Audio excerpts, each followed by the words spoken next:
Okay, let me turn my alarm Right after hit record. off. Sorry. It's all good. We always have a weird intro. All right. Hello, everybody. Welcome to uh, Altacast number 28, I think. Yeah, 28. Whoa. 28 Altacast we've been doing. And today we're going to be doing part two of our Housing Altacast series. Um, and today's main topic is going to be revolved around scaffolding, and the supported preview server just came out, so that's going to be our topic for today. For new people joining us, I'm Boramy, otherwise known as Bossin on the UEA Discord, and I'm the lead designer for Township Tale. And I'm joined here yet again with... Joel, am I introducing myself? I'm Joel. Yeah. I'm the lead programmer. And yeah, cool. Yep. Boramy and I are the main, the only two people right now working on house building. Which is the topic of today. So Yep. that's convenient. All right. So scaffolding, house building. So for anybody who wasn't aware, last week we released the supported housing preview, which allows people to kind of enter this test zone world that we have, where there's a bit of like a concept house that we've put together so people can get an idea of what plots will roughly look like, along with houses. But then more importantly, we've provided people with some ladders, some planks, and some step ladders with which they can manipulate and get a feel for how they behave and work. They're not step ladders. Let me Google this. People call them. Everyone's been calling them step ladders. So there's like the A-shaped ladders, and then there's like straight ladders. Maybe they are. Maybe it is. I think it is. Oh, maybe it depends on the country you're in. Yeah, it's all the Yanks are calling them step ladders, I think. Yeah. So okay. They're a very different type of interaction to your average object. So to explain it quite simply, they're quite large, as you'd expect ladders to be, and they behave with a bit of mass and weight. So if you've played some other VR games, you might be familiar with how that kind of feels.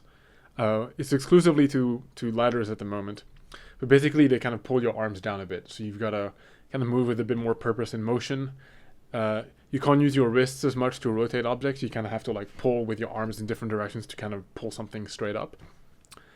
And that kind of makes it so that you can manipulate large objects without, them feeling completely weightless in your hands.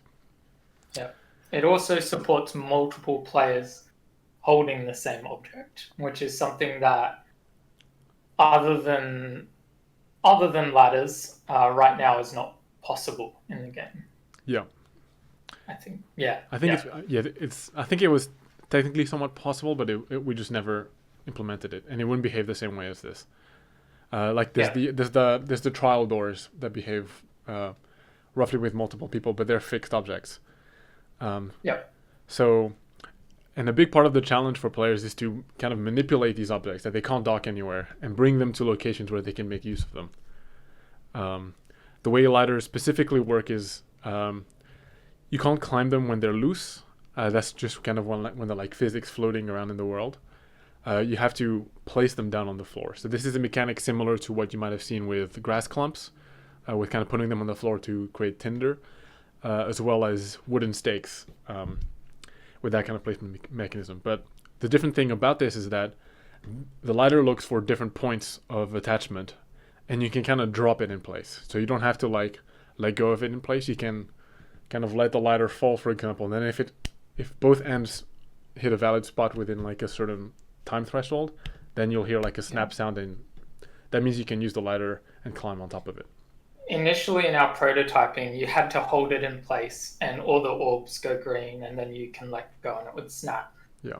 But as soon as we added making it so you can let go, it suddenly opened up really satisfying moments. Like in the teaser for the thing, you can see me pushing over a plank, and it falls over and connects to the ground when when it hits the ground, and it's so much more satisfying than like the alternative, which was basically you do that, but then you have to reach down and grab it to actually Yep, lock snap it it in in. place. Yep. It also gives you a bit of margin of error when things are like if things are slightly off, but they're about to be right. When you let go of it, it can snap into place. Yep. Um, and in the preview, we're using prototype assets. So the way you take them off is you just grab the green end of the ladder and the plank. But obviously, that's something that's not gonna. That's a we're gonna add a mechanic to unlock them more deliberately. We want to. Yeah, we knew it would happen because it happened to Boramy and me, but already we've had some people be like, we've built some sort of scaffolding, and then someone's accidentally grabbed the green bit of a ladder halfway up, and everything above it kind of comes all collapsing down. Yeah, so there is a sense of hierarchy. So ladders let you climb them, and both planks and ladders let you walk on them once they're fixed. So you'll go through a plank if it's not fixed on the ground, but if you've attached it properly, then you can walk across it. There's also a new mechanic with ladders, kind of two new things actually. Does my camera keep out of focusing for you? A little bit, yeah. Two new mechanics with the ladders. The first one is you can climb them even if you don't have the skill for climbing. So even if you haven't completed the tower, you can climb a ladder. And this, you'd notice this if you're on the supporter server, that you can't climb anything except for ladders, and that's because no one has the skill, but ladders don't require the skill. And what this unlocks for us is actually quite awesome in my opinion. Is it allows us to make use of this climbing mechanic for things like the Hebius towers in the forest, for instance, where we can have things that, like the ladder going up to it, we can say anyone can climb that, and we can have sections of the world that make use of this verticality without blocking off the players that haven't unlocked freeform climbing. The other thing is, there's actually three things, sorry. The second thing is it's got a suspension mechanic. So if you're close to the ladder, if you hold yourself into the ladder and you're halfway up and let go, there's actually a suspension zone where you can let go and you'll stay exactly where you are. You won't fall down. And what that means is you can get in really cool situations. A bit of insight into house building is I could be climbing a ladder and be halfway up the ladder, and Boramy could pass a beam up to me so that I can go to put it in place, and I'm in this secure sort of place halfway up the ladder. Yeah. So and you're not consuming stamina while you're in the suspension zone. So it's a good rest point if you're kind of climbing and maybe you've been climbing up and down a lot, but you need to rest and stay where you are. You can just let go and recover. And the third thing is, though, I don't promise that this will stay the same. This might change. But right now, your weight doesn't affect your ability to climb these easy-to-climb things. So what that means is if you've got a heavy backpack, we might, we haven't 100% settled on anything. We could make it a multiplier rather than straight up negating, ignoring it. But what it means is if you have a heavy backpack, you can still climb a ladder. You can't climb a cliff, but you can still climb ladders. And hopefully that means we can make these common forms of climbing a little less hardcore.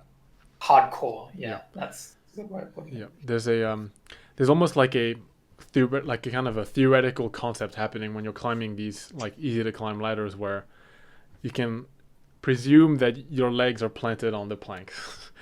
And that's part of the same reason why we had the suspension system, is because we wanted to people in real life can stop halfway up a ladder. You don't have to, and they can stand on it.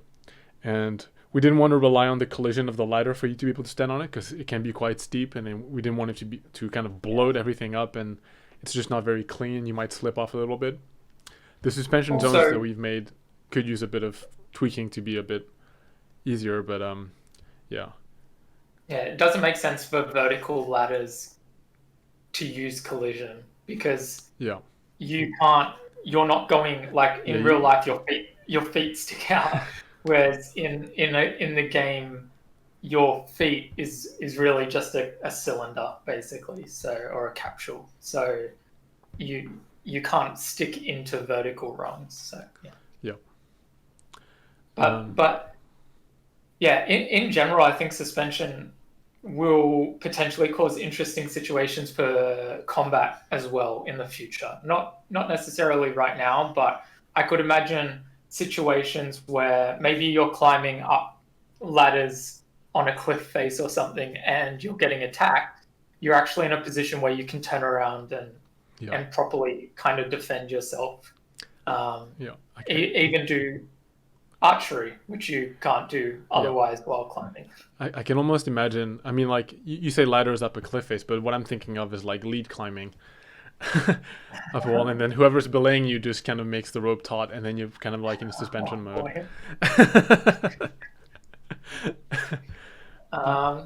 Anyway, going back to what's actually coming out in the near future, in the nearer future, um, the something that like obviously all these mechanics, these planks and these ladders, what they're gearing up for is the ability to build a house. And so at this stage, the reason we've started prototyping these sorts of assets sooner is because one of the aspects of house building is putting beams into place. And like ladders and like planks, beams are these big physical objects.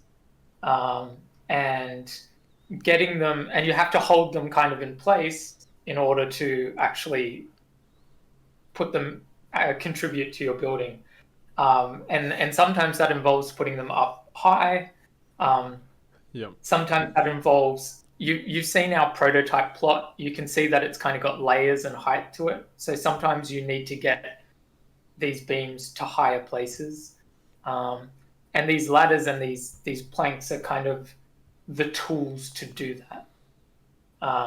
Yeah. A very common thing that Boramy and I do right now is pretty much first thing we do, other than mucking around a bit, is we'll grab a couple planks and we'll make ramps to go up kind of layers so that we have a really convenient way that we can just grab a beam and walk straight up onto the plot rather than tossing the beam up and then climbing up to the next tier, tossing the beam up and like kind of staring our way up. Yeah. And so honestly, planks to me are more useful than ladders so far. Like planks are so useful. Yeah. But yeah. Yeah, they serve a pretty good amount of diverse purposes. So this general concept of how we've designed the house building process, that like the core of it is for you to try and place beams in places. And there's a certain level of difficulty where we're like, okay, this is an acceptable level of difficulty for just trying to do it with your bare hands. And then we want to provide lots of in-world technology to help you solve the problem of like, okay, how do I want this to be easier? What kind of tools can I make to make that better? And what that ideally means is that when you see a house getting built, if you were to take a time lapse, you can see people bringing all kinds of different equipment to solve different problems. It provides a lot more crafting opportunities for these tools. And it's kind of this logistical problem solving is really the challenge of house building. There's also a progression aspect to it. You might find that for your first house, resources are expensive. You kind of want to put everything you have into the house rather than wasting it on ladders and such. And so you might find that new players building their little shacks are doing this by hand or doing this in really kind of overly difficult methods. And then a player a little bit further along might have a ladder or two that they're being able to move around and make their life convenient. And then a really experienced player might have kind of an assortment of different types of ladders or lots of ladders that they can, so they're not having to constantly move the same one around. They've kind of got all sorts of scaffolding around their plot. And might become more than just ladders. We hope to explore lots of different concepts, and we're open to ideas from the community, but basically trying to find ways that over time you can invest in tools that actually help you be more productive while planning or building or demolishing a house. There's just so many aspects where tools, like external tools, can come in to kind of make that a different process. Yeah. There's one other item that that we found quite useful, but that didn't have too much use in the preview, is a kind of a shorter step ladder, similar to the step ladder that leads to the barrel in the tavern. Yeah, it's like a step up ladder. Yeah, like a single step up rather than actually ascending. Yeah, and that one's a more compact item that maybe will be easier for players to craft. That can just give you that extra edge to reach up to the top of a beam and start doing some beam work there.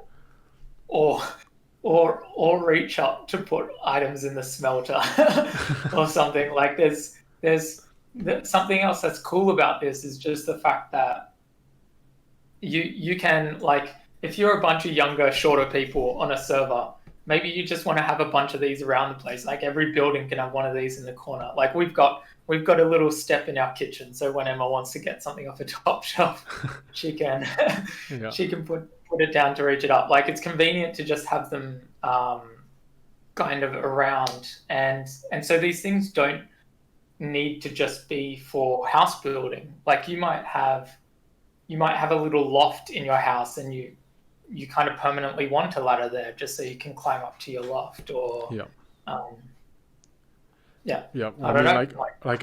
around town you might prefer to be able to climb up this way rather than kind of winding around. And so we're going to see this new kind of level of I guess pathway customization that people can have if they choose to access different parts of town in the world. You can choose to never repair the blacksmith stairs. Yeah, you could just stick ladders up there if you want. Yeah. And that plays and so that's helped us with the house building process, to just be able to reach those things. And in the preview itself, we really tried to push what people. We tried to push everyone to be familiar with what they can achieve with the scaffolding. So if you haven't seen it, there's two types of challenges in there that have kind of got people thinking a bit creatively. One of them pretty much involves kind of putting down these pathways to cross over these gorges, these fall off points, and that kind of teaches people to just under a plank length apart. Yeah, they're all kind of and that's just kind of designed to teach people how to place down things and how they can walk over them, how to retrieve things that they're using. You can and there's two ways to kind of solve it. I guess two opposite ways. You can try and put down a new plank and ladder every time you're going across, or you can use one and then you just keep retrieving it from the other end and then replacing it and going on and so forth. We were super keen to see what people would do, because there's a couple planks and ladders in the scene to start off with, and it would be easy enough for 2 or 3 players to basically grab a few of those, take them up to the top, and complete the whole challenge, ditching everyone else, like just tearing through it themselves. But we knew if people did that, they would get the coins, and then the next thing they would want to do is do the scaffolding challenge, and suddenly they'd find they didn't have enough ladders.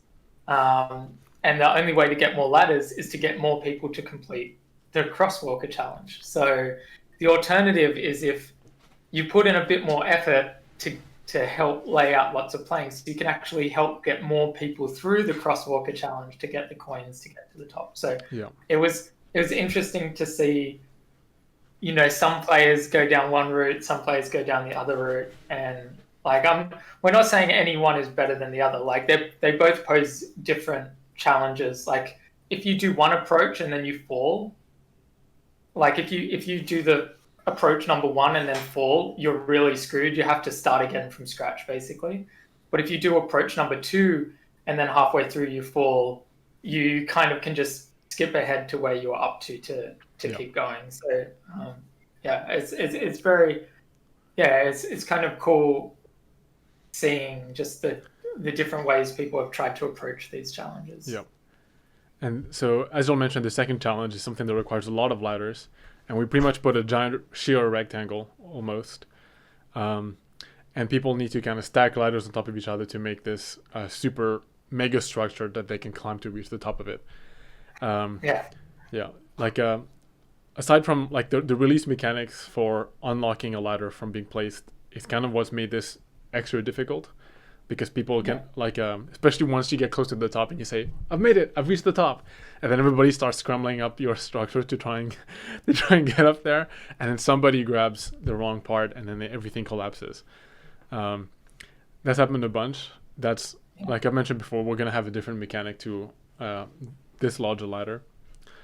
But that's been interesting to see people cooperate to do that. And another approach, instead of building a house of cards, is to try and do a straight vertical line of straight ladders, which requires less ladders, but requires more of like a balancing act. It's a bit more annoying to place down ladders. And obviously like the prestigious thing, because it's the hardest to do, is to build a card stack, because that's like, it takes the most build time and is the most prone to like error and slowest iteration time. We're still seeing people try out the card tower stacks.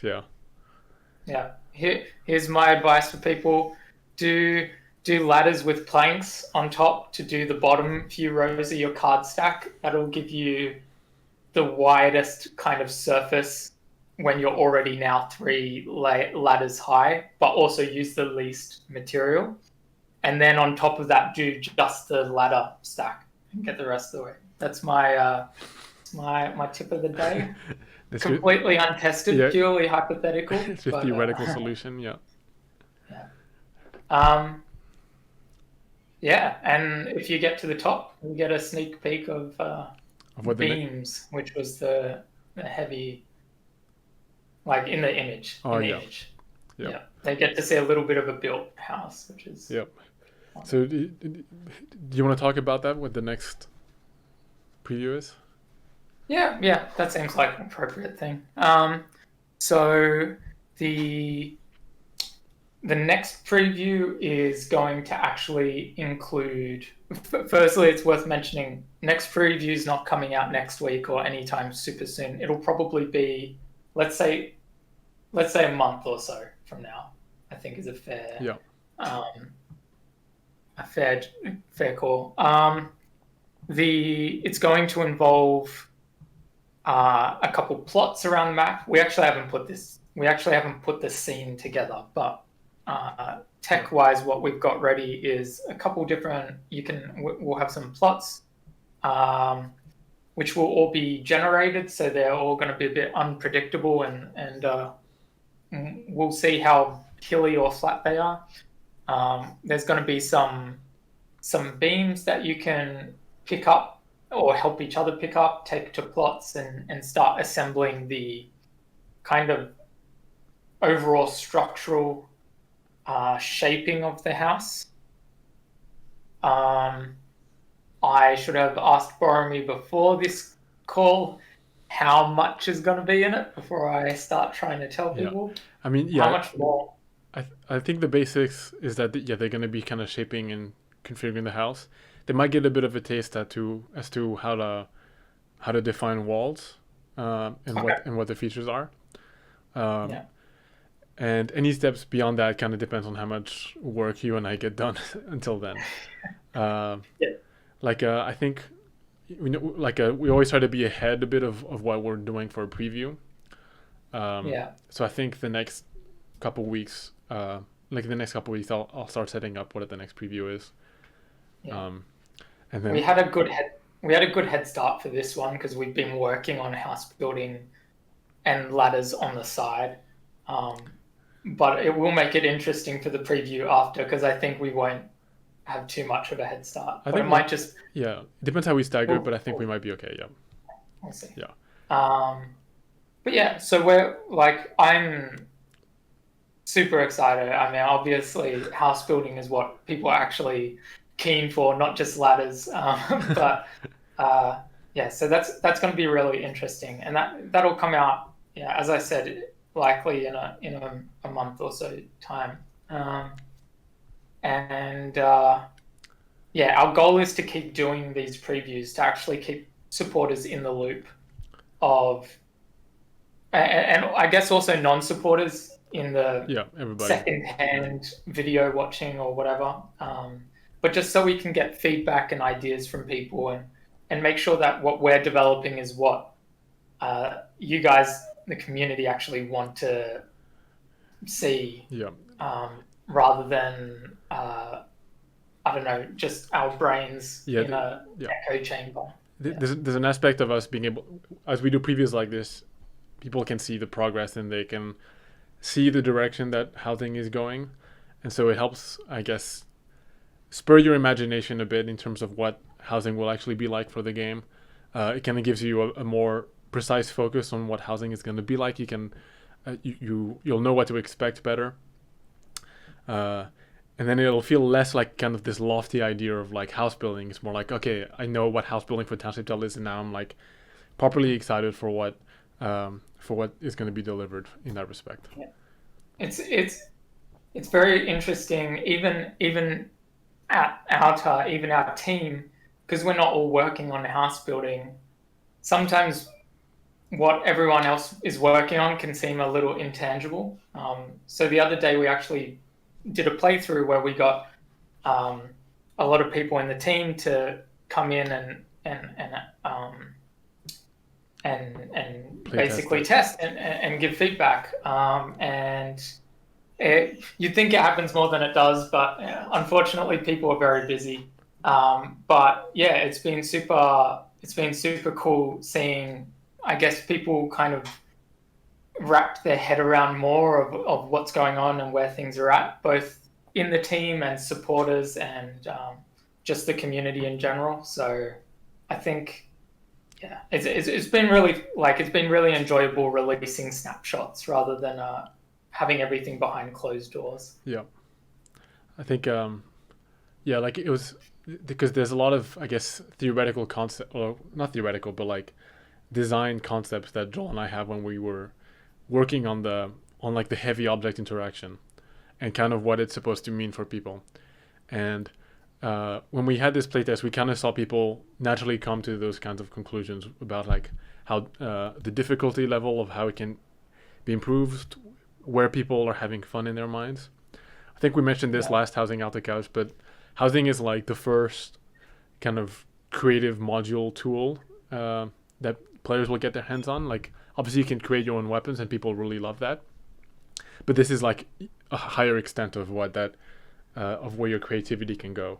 And so even though you're doing things that sound like, oh, I'm carrying like these heavy things, it's like it's not super fast, it's not as good as like, or not as quick as like pointing a laser and clicking places, but it does mean that, but it seems like worth it and like fun just because you're like, okay, I'm actually building this thing that I'm really interested in having. It also gets your brain going because if it was literally just like kind of like dried grass and it pops into a ladder, zooming to the top of the big pillar, just it wouldn't be as difficult or engaging an experience. It's the fact that you've got this logistics of passing ladders up to people and trying to navigate. Like just in general, these physics have led to logistical kind of thinking. Yeah. The other thing that's really good for us to get feedback on is stuff like leaning. Leaning was something Boramy, well, I kind of decided to just test out the idea because Boramy and I were passing beams up to each other, and one of us would be standing on a beam and leaning over to try and take the next beam from someone, but we kept leaning a little too far off the edge and then falling down. And so we had this problem, and we did like, I can't remember when we put leaning in, but I can tell you 2 weeks earlier, we had never even mentioned the concept, because it was completely an issue that kind of appeared through the testing process. And so because it's such a kind of experimental, kind of just fresh and new idea, it's so important for us to get feedback on it as soon as possible, and as extensively as possible, because sometimes whims are bad, and it's good to get feedback if that is the case. Yeah. So. Like I think I did see some people that they like going back to release that they kind of missed the leaning from the preview. For people who don't know what we mean by leaning, when you're standing on like essentially like a pole, in the current release version, if you walk too far in your play space, you will fall. Like you walk off the edge. But even if you're kind of leaning your head, obviously we don't know where your feet are in real life. You'll still fall because we just track where your head position is.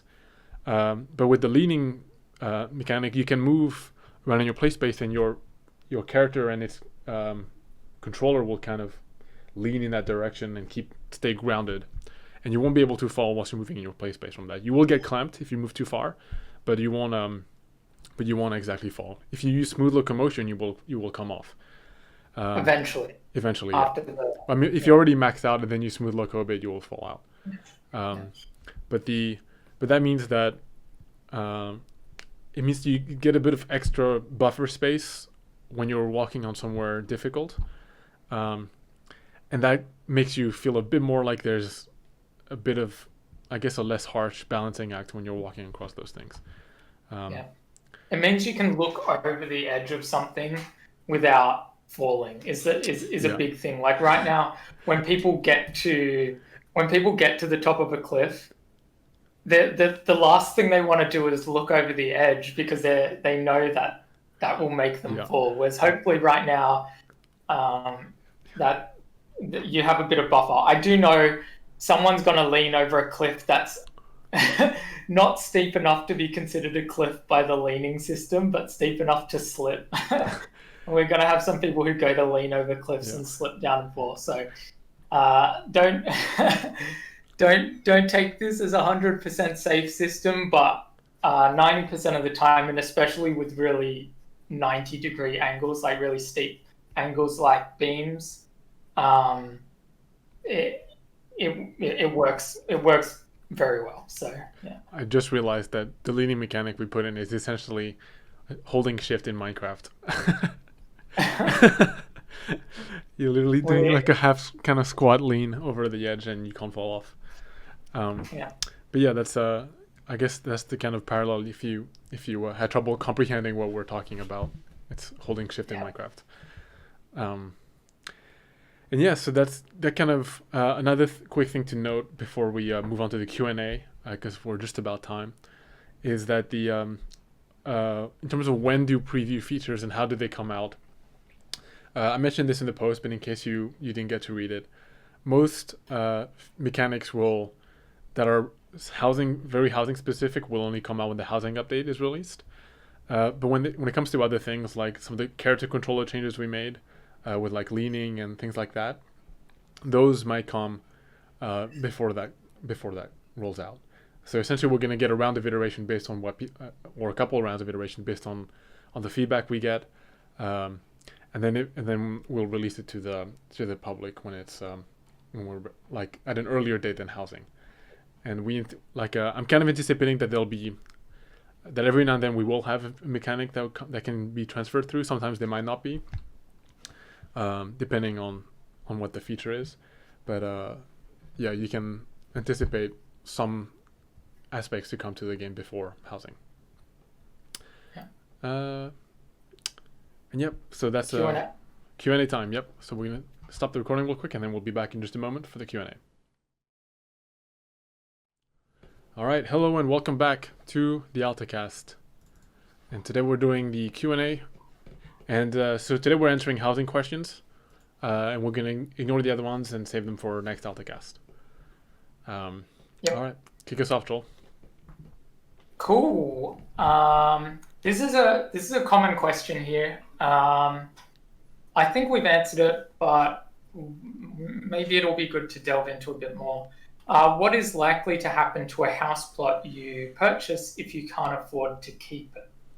So, for a little bit of context, we've talked about the idea of like an upkeep cost for a house, and that way we can kind of stop the situation of houses all being taken over by inactive players, basically. We obviously don't want, people like take the US1 server, for example. If people are jumping on that server, buying a house, and then leaving to find a different server or whatever, we obviously don't want that to permanently stay unavailable for everyone else. In terms of the exact answer, we haven't worked on the upkeep mechanic yet. So there's a lot that is prone to change. What I can say is there will likely be concepts of a grace period. So firstly, you'll likely be able to pay upkeep in advance, and likely a fair bit in advance. So if you go on a real life holiday, you don't have to stress about losing your house or anything like that. But then there will also quite likely be a grace period afterwards where maybe you lose the ability to do some interactions in your house. Maybe, I don't know, but there's a way that you can like pay it off and then regain control. Kind of like the bank seized it, but it's not for sale yet, sort of idea. I don't know. These are things, as I said, we haven't worked on it. But then ultimately, there's no way to sugarcoat it. Ultimately, if you are not paying for that property long term, it will become available for other players. As far as I'm aware right now, by design, the plot won't be wiped. It's not, the house isn't going to disappear. So if someone else purchases that plot, they'll have a pre-made house for them, which they could demolish, or they could renovate, or they could just make use of as is. And I guess the final part of the question is what happens to your belongings in the house? And that is a question which I'll talk to Boramy about later, because I haven't fully settled in discussion or in my mind what I think will happen there. I think there's a little bit of discussion that needs to happen. Yeah, I mean, I have if people want to, ideas, I have an idea. I need to think about it, like how fleshed out it is and whether or not it like fits in well. But I'm tempted to, like, right now I'm leaning on treating it like the rest of your house, and it just goes. Okay. Given the fact that you've said your idea, I was going to say my idea, which I know people are going to prefer, so sorry. But like I was thinking there could be a building in town which is like a storage unit or something, and everything just goes there. Everything just goes there, but it costs money to unlock or something. It's like your house got seized, your assets got put into a storage unit, and you have to pay this hefty chunk of coin to kind of get it all out. So it's kind of like a way of, you really don't want this. It's not great.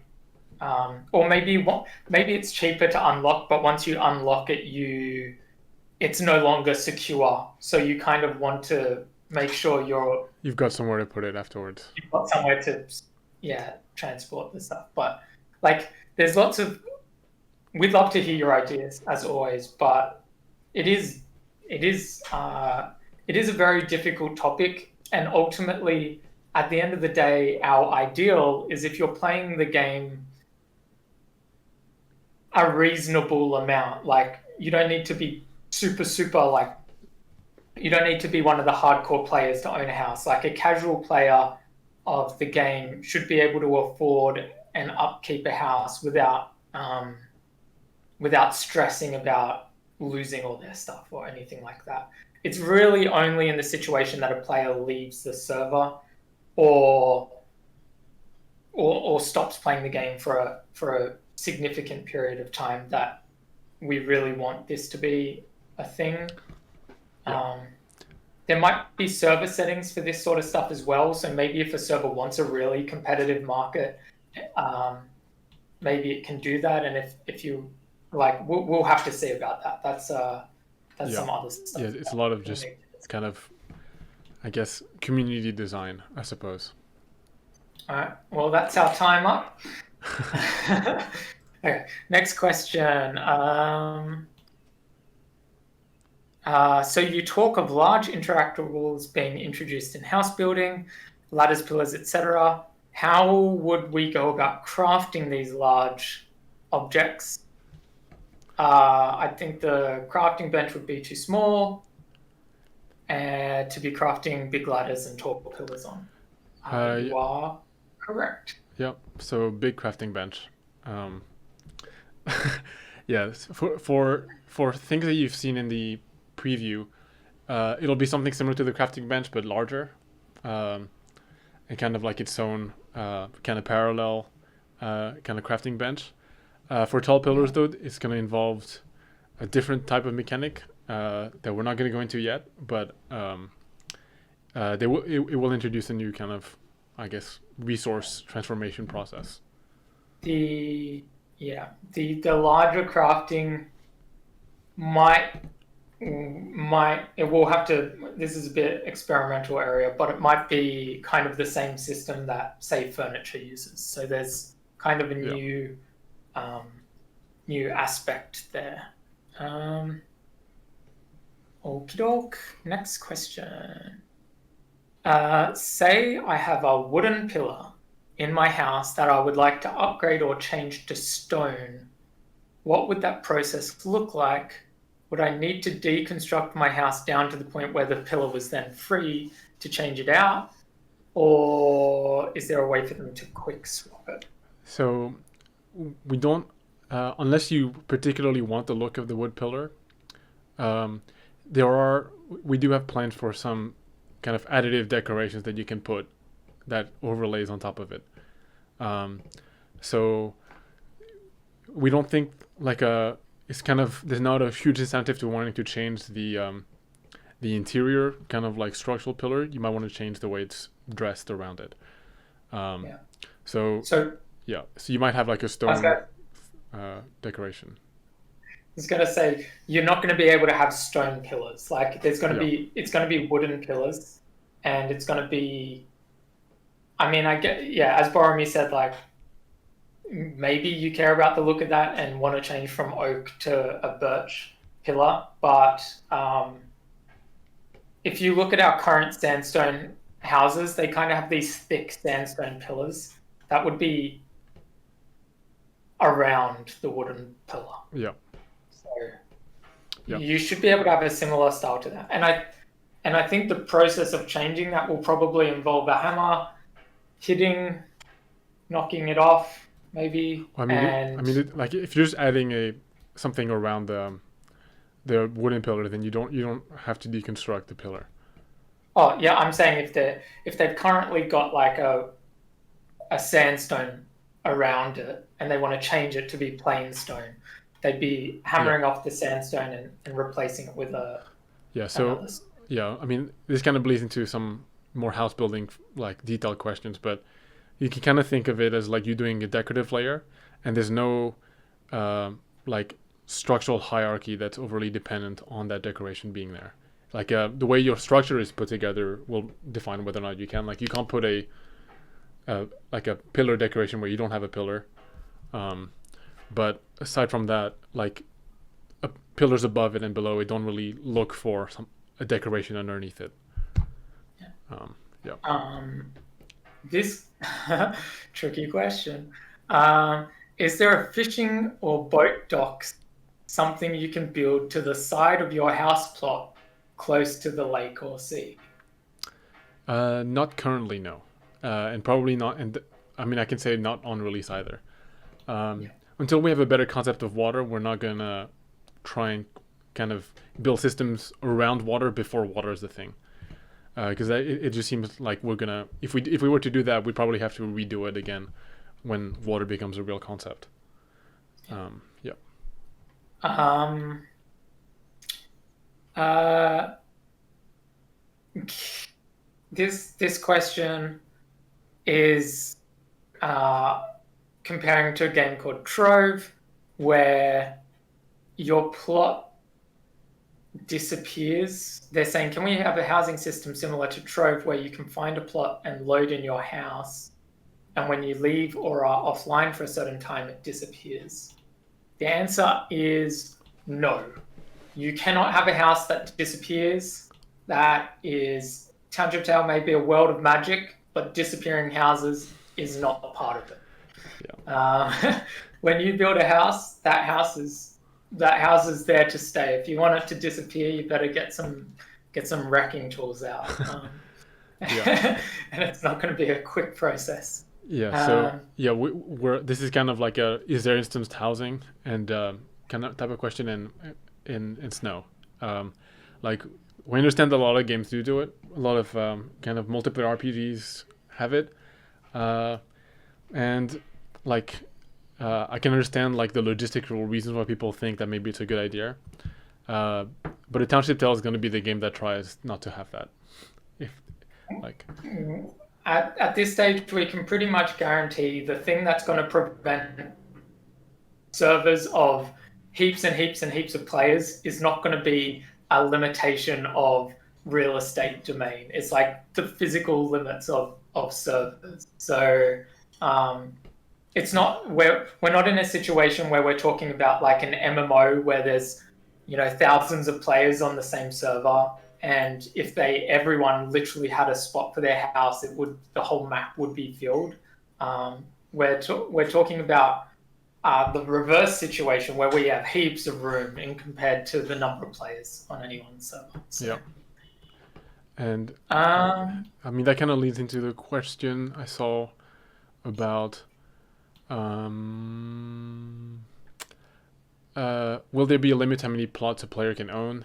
If not, how do you stop people from trying to buy too many plots of the map and not leaving enough for players? Yep, there will probably be a limit to how many plots a player can own. That might be a per server setting so that community servers can control that however they want. I can say our legacy servers are going to be quite strict on that. Because we know that there are people who are just going to want to try and buy every plot, and we're not going to allow that. Yep. There may also be other soft barriers to multiple plot ownership as well. Obviously, like the fact that you have to pay for all of these makes it, I guess, progressively more difficult to own multiple plots because you go from paying a certain amount a week to paying even more per week or whatever. Will plots be very relevant again? Will plots be purchased or will players have to pay rent? Will some be purchased and some be rented? If there is rent, what happens to the home if the players stop paying rent? Answer that bit. They will be rented. Maybe we can explore the idea of purchasing in the future. I think there's going to be an initial purchase cost, and then there's the upkeep cost afterwards.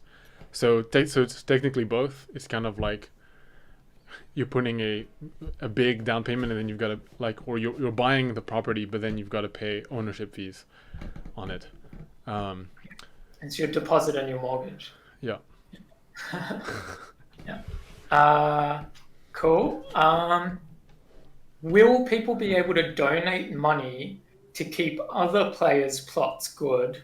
Say if a player will be on vacation and unable to keep paying for their plot for a month, or the ability to pay ahead at least. So they will be paying ahead. As for donating for someone else's plot, I think it's something for us to discuss and explore, but the obvious concern is we don't want situations where, someone can just keep another plot active indefinitely just because they're paying for someone else's plot. But Yeah, it can vary because we don't want people paying for overly inactive users' plots.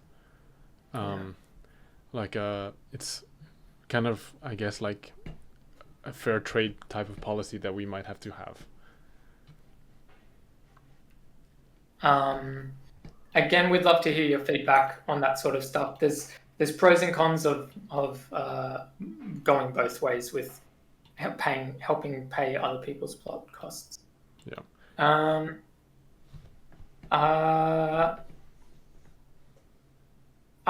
Any future? This is not really related to house building, but sort of any future plans for carpentry and woodworking? From my perspective, nothing much has changed besides more wood types, and one of them is never even used by the players. There you go. Well, yes, house building is going to be, I guess, the next big jump in the world of carpentry in the Township Tale.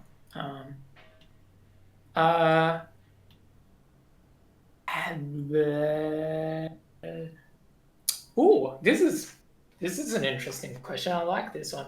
How would light sources work in house building compared to light sources in existing buildings?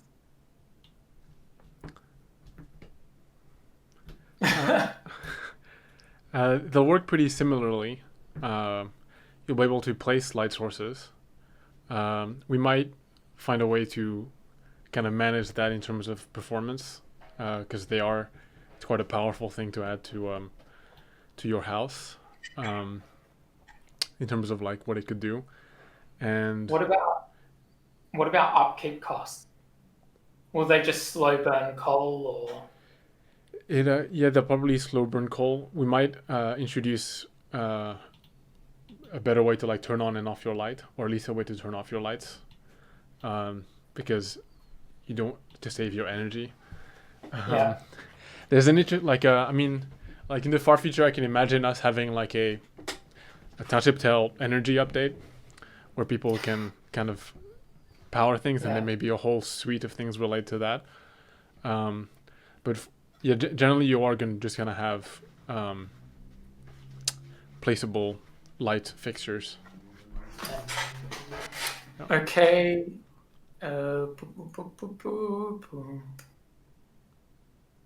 Okay, this is an interesting question. Glass.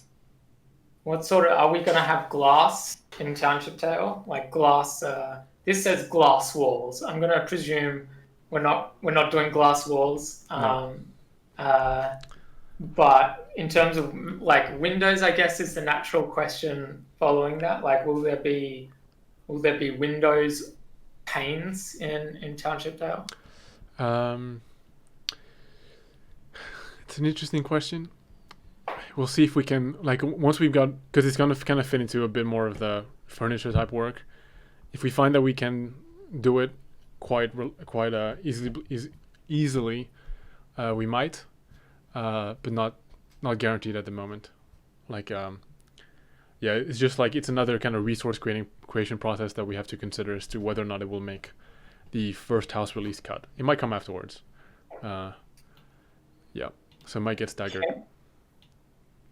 Can you reveal any sort of price range coin-wise yet? No. We can't. We will eventually sit down, jump in game, do a whole bunch of like playing and basically do tests of, how much coin can we feasibly make in a day, or like how much, like do a little bit of evaluation about kind of income and stuff like that. At this stage, it's more like theoretical. Like if we throw out a number, some people in the community, like if I let's say 100 coins a day, some of you are going to be like, oh, that's cheaper than I thought, and some of you are going to be like, oh, that's so expensive, I can't afford that. And the reality is, I literally just said a number. Like I haven't thought about that number at all. I mean, it depends a lot on what your activities have been and the general amount of gold production capable. There is Yeah. a lot of I know there's kind of some questions that have been bouncing around with the idea of the economy and whether or not people beyond miners can make gold coins. Um, to us, this kind of it creates this interesting dynamic in the, I guess, economy where, like, you either make coins by, um, you make coins by either minting coins yourself from your expeditions, or you find another way to get coins by trade and like overworld professions. Part of the first concern I know people have, and it's a valid concern, is that um, trade commodities are not worth enough. Like there's nothing else that compares to like the amount to like what miners retrieve out of the mines in terms of value, and that might be a problem that we solve with the rest of the game's development. Yeah. Uh, So, yeah, so this gold miner is super duper rich, right? They're the richest person on the server. So they bought the most expensive plot on the server, and it's big. So they're gonna need a lot of beams. They're gonna need a lot of like wood to. Okay, I'm not gonna go into all that, but they're gonna need a lot of resources to like make this house. And suddenly, their ability to mine gold is actually gone because they have to spend their time woodcutting and blah blah blah. So ideally, things are priced in such a way that they have surplus gold, which they can then spend to buy wood and buy other resources. yeah, Um, and that's the kind of idea. And then maybe it turns out it's actually not feasible for the gold miner to buy the most expensive house because they don't have time to not only make enough, they don't have enough gold to both pay the rent and afford all these resources that they need. So there's hopefully that sort of thing yeah. works out to stimulate. And at the very least, to begin with, I'm interested in the like of how it changes the general play experience to have like this centralized gold source, and for people to kind of balance things around it a bit. Um, it could mean some interesting turnover. Obviously, yeah, like we'll try and make sure that like gold that you don't have to be that if you want to own like a fairly regular to small house, that you don't have to be a 24/7 gold miner. Um, and then the other thing that we'll be looking at quite closely is the actual ore resource prominence to see if like is there enough gold for everybody to kind of own and maintain their plot. And that will be different from server to server based on its like walkthrough population. Um, but it's just I guess it's going to create an interesting demand for gold. Yeah. Three more questions, maybe. Yep. Yep. Okay. Question number one: will you be able to have roommates to share the rent and upkeep of your house with? If so, will there be a cap to how many people can live in one place? Not if you're building a town called Sydney. They won't be. um, the To answer the question, I guess I think one person will be the owner of that property. Yeah. That makes things cleaner in terms of design as to kind of ultimately who is expected to make sure that there's money in the thing. Um, uh, there will be some form of permission system, so you can give other people access to the property, to the docks, to the storage. In which case, I guess yes, you can have people in their house with you. I think there is a little bit of a risk factor there in that if one person is owning the house, they can kick someone else out at any moment. Like we're gonna have to have some discussions there.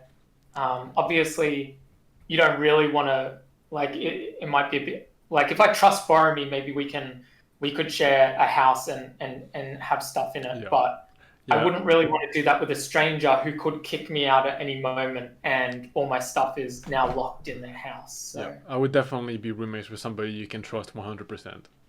Yeah. I would not kind of form like a guild of strangers, I guess.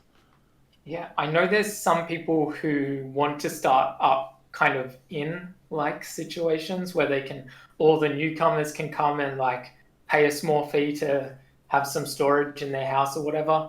And I'd love to facilitate those sorts of things, but they will come with inherent risks. I guess for everyone, because theoretically, if anyone can access anyone's docks in that share house, then um, yeah. So Like so there's things we'll have to kind of evaluate. Yeah, I think I think when house building gets released, you'll be able to kind of run it like an inn in a fairly kind of rough and like with a bit of some honor code rules, I guess, and Yeah.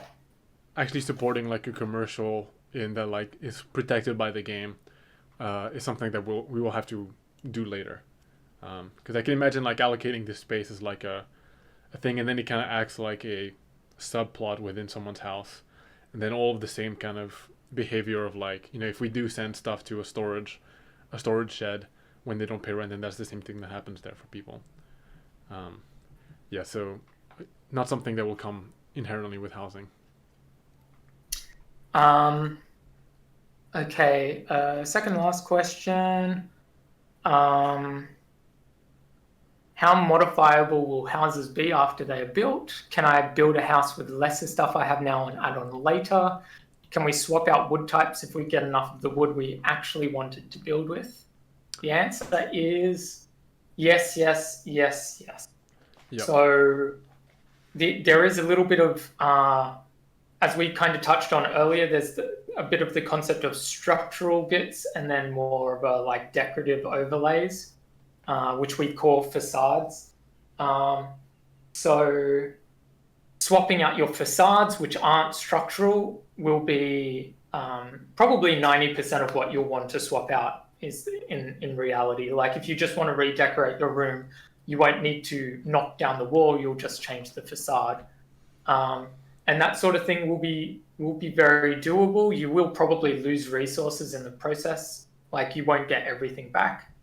But that will be possible. If you actually want to completely change walls, then you do have to deal with a little bit of the structural integrity aspect of the house, and that can get messy. Yeah, like you will have to kind of, I guess, break away until you can access like a previous, like a more configurable state, and then you can do your changes and then kind of reapply all the decorative stuff afterwards.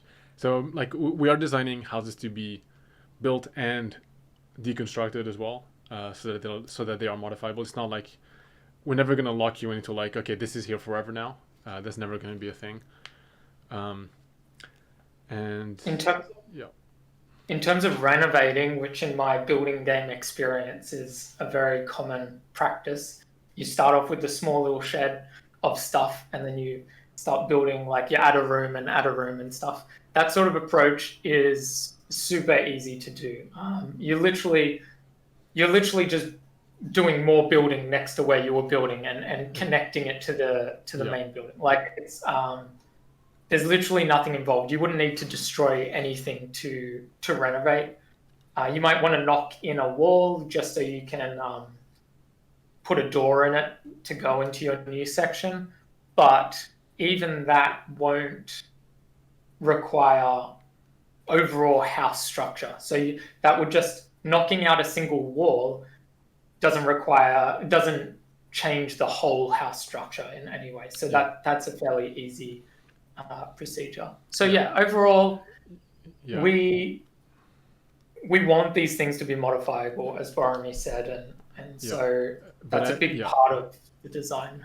But I do think that particularly with beams, you're not really gonna, like, back to the point of like decorative layer stuff, I think you don't really want to change what they are just because of its material. I think you'll be more incentivized to just have a nicer decoration that's got more visual flair to it. Okay, final question. Uh, eh, Um, any thoughts about making the public buildings like town hall and blacksmith and the blacksmithing constructible using the new building system? So they're not going to be completely configurable. We are thinking about like internally we are going to kind of construct them using the same kind of methodology and rules to keep it all consistent and to optimize it as well as like our houses are going to be. yeah. If I like a bit more than that actually. Um, but then there's another aspect where we are considering making a lot of public buildings upgradable through a bit more of like a preset branching type of path. Yeah. So Yeah. the buildings already, as you can see, some of them are quite damaged. So it could be like right now it's very obvious what is meant to be where, but there's quite a chance we'll have ways that you can actually go in and patch those holes up and maybe do entire renovations that are predefined. Um, Something personally I really want to see is that sort of stuff being unlocked over time, like getting some goal in the game actually unlocks the ability to now do that upgrade or renovation on town hall, say. Yeah. A lot of this stuff, it's hard to say whether it'll even come out with the initial release of house building. Obviously, this is more work over the base layer of house building as we know it. But when we make the new buildings with this new tech, we'll be keeping in mind that kind of planned future, I guess. So yeah, to kind of illustrate the design difference between what's now and what we're considering is that right now when you enter town, you're exposed to there's like 1 degree of exposure to all of the repair projects because they all exist right there and then. So you see stuff that requires metals way further down the line, and it can be kind of overwhelming, and it doesn't give you like straight immediate goals about like this is definitely like the first layer of things that I should do next. It's more like everything's kind of thrown at you. So with this kind of idea of like accomplishing other like, game objectives is that you can almost go through like this town quest line that goes step by step, and I think that'll provide people with a better sense of purpose, and it'll keep new players from feeling too confused about what they should take on next for the town. Yeah. All right, cool. That's it for the Altacast. Thanks a lot for all your questions.